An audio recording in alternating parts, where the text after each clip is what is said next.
তা আমার বিয়ের পরের দিনকে থেকে ডিভোর্স দেওয়ার হুমকি দিচ্ছে, আমার ডিভোর্স দেওয়ার হুমকি দিচ্ছে। তা আমি এখন কি করব? আমি আসলে সজ্ঞানে বিয়ে করিনি, এখন আমার মাঝে ওর মাথা বিষ পড়ায় রেখেছে। তা তুই এই ছেলের বিয়ে করিস না, করলে তোর কখনো সংসার হবে না। ও কিন্তু বউ ব্যবসায়ী। আমার বাধ্যতামূলক এখন ভিডিও করতে হবে, আমার সংসার তো করা লাগবে।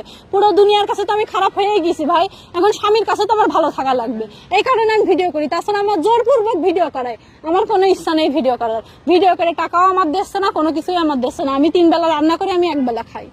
আমি যে ভিডিও করতে পারছি না, আমি ওই যে সাজিয়ে গুছিয়ে ওর মতন মিথ্যা কথা, ও যে মিথ্যা কথা বলতে বলে, ওই যে টাকা দিয়েছে কয়েকদিন আগে ভিডিওতে, সে টাকা কিন্তু আমার দিইনি, শুধু ভিডিও পর্যন্তই, বুঝেছেন? তাছাড়া বাস্তব লাইফে আসলে টাকাগুলো দেয় না, ওগুলো দেখায় আবার নিয়ে নেয় টাকা। ওই যে গাড়ি কিনে দাও, 6 লাখ টাকা দিয়ে একটা গাড়ি চাচ্ছে, R15 সাদা কালারের। আমি বিয়ের একদিন আগে ওই যে সাদিয়ার যে ভিডিও না, ওইটা আমার সামনে আসছিল। পরে আমার বান্ধবী আর খালাতো বোন ফোন দিয়ে বলছিল আমার খালাতো বোনের মানে হাজবেন্ড ওসি। এ কথা আমি জানি না, ওরা শুনতে পারলে আমার কি করবে, তারপরে বলে ফেললাম। তো তখন বলছিল, দেখ আমার তো হাজবেন্ড আছে, আমার বড় চাকরি করে, মান সম্মানের ভয় আছে, তা তুই এই ছেলের বিয়ে করিস না, করলে তোর কখনো সংসার হবে না। ও কিন্তু বউ ব্যবসায়ী। তা আমি আসলে ও কি আমার খাওয়াইলো, বুঝেছেন? খাওয়ার পরে আমি উন্মাদ পাগল হয়ে গেলাম। ও আমার বিয়ের দিন মানে আমাদের তো রাত্রে বিয়ে হইলো, সন্ধ্যার দিকে নিয়ে অর্ধেক রাস্তা পর্যন্ত নিয়ে ওই যে একটা আছে না আপনার, ওই যে ফ্লাইওভার, জসিমউদ্দিন ফ্লাইওভার, অর্ধেক রাস্তা নিয়ে আবার গালাগালি দিয়ে আমার অটো উঠাই দিল, দিয়ে আবার হাত ধরে টেনে নিয়ে গেছিল, নিয়ে যেয়ে তারপর ওর মা বাপ সবার ডেকে নিয়ে এসে তারপরে বিয়ে করছিল। আমি আসলে সজ্ঞানে বিয়ে করিনি, এখন আমার মাঝে ওর মাথা বিষ পড়ায় রেখেছে। কাপড় কেটে নিয়েছে, বাইরের লোক কিভাবে কাপড় কাটে, এইসব পাগল কথা আপনারা শোনেন কিভাবে? ওর বাড়ির লোকই কাপড় কাটে, বাইরের লোকে কোনোদিন ওদের বাড়ি ঢুকতে পারেন। ওদের বাড়ির একটা সুতো, আমার মা মুড়ি নিয়ে গিয়েছে, তারপরে হলো বাতাসা, মাছ, মানে যা যা লাগে, মানে বিয়ে বাড়ি মানে মেয়ের বিয়ে হলে যা যা নিয়ে যাওয়া লাগে, আমার মা সব নিয়ে গেছে। বিশ্বাস করেন, একটা মুড়ি, 1 পিস মুড়ি ওর মা এলাকার কারোর দিইনি,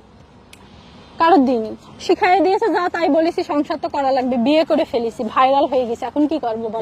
আলমের সামনে যাবে, আলম তো অলরেডি যে আপনার ভয়েস দিয়েছে আমার বড় ভাইয়ের কাছে যে ওর নিয়ে আমি সংসার করবো না, আপনারা আসেন, আমি ছেড়ে দেবো, ছেড়ে দিয়ে আপনারা নিয়ে যান আপনার বোন। এই যে অনেকগুলা ভয়েস দিয়েছে, কিন্তু এই দেখেন অনেকগুলা ভয়েস দিয়েছে। হ্যাঁ,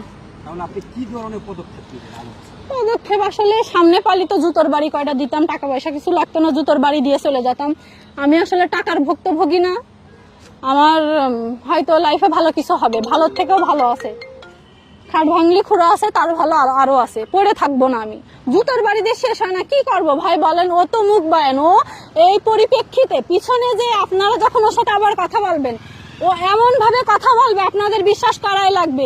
ওই আপনার শোনেন, এবার কথা বলার সময় আমার কথা আমি জানি কেউই বিশ্বাস করবে না, তারপরেও আমার যতটুকু বলার, আমার ও ছেড়ে দেওয়ার কথা বলেছে, তাই আমি এই কথাগুলো বলছি। আমিও ছাড়বো না, আমি সংসার করতে আসিছি, সংসার করবো ইনশাল্লাহ।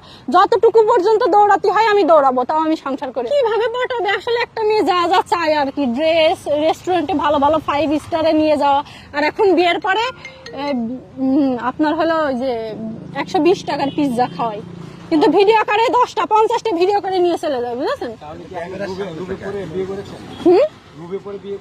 না না, লোভে পড়ে না, আমি আসলে আমার তো এক্স ছিল, তো আমি চাইলাম যে ওর একটা বাচ্চা আছে, ও আমার বলছিল একটা বাচ্চা কাচ্চা নেবে, সংসার করবে, নেশা করে না, এই লোভে আমি ওর কাছে আসছিলাম। নামাজ কালাম পারে, ওর সাথে যতদিন আমি কথা বলেছি, রাত 3টা 4টা পর্যন্ত, বিয়ের আগে 2 মাস মতন কথা বলেছি, তখনও এই ফোনটা রাখো, নামাজ করে কল দিচ্ছি, কিন্তু ওর কখনই কিন্তু কেউ মানে ও নামাজ পড়ে না। বিয়ের পরে ওই একক, তো আমিও নামাজ পড়ছি, কিন্তু ও নামাজ পড়ে না।